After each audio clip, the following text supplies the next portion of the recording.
So I turned pro in 2018 in April, and yeah, it was a fantastic experience. Turning pro as a lifelong dream, realized for sure. And unfortunately, the learning process, so to speak, was cut short when I got injured 3 events into my pro career. I was injured for what seemed like about 15 years.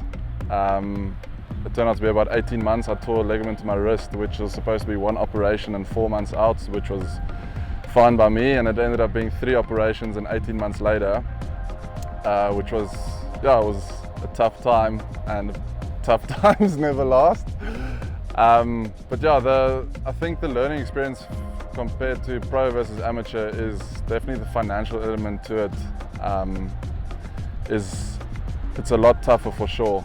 I think having the sole, success of your career be placed upon you, which is both the reason I chose golf. It's kind of a double-sided sword, but I think I underplayed the pressures of the financial side, because in our sport you're not necessarily contracted by anybody, so there's no consistent pay, there's no pay that you can bank on for anything. So if you're not making cuts, you're not making money.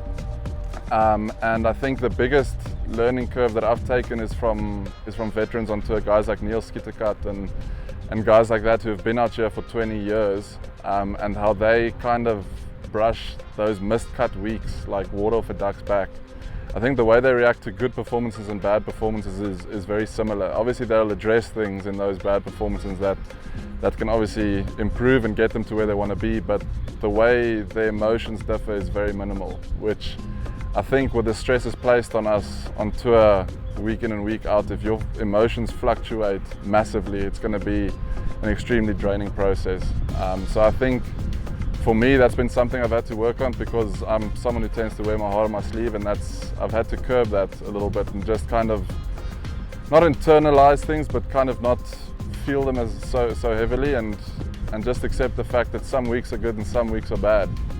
And to take the good with the bad and definitely enjoy the small victories along the way.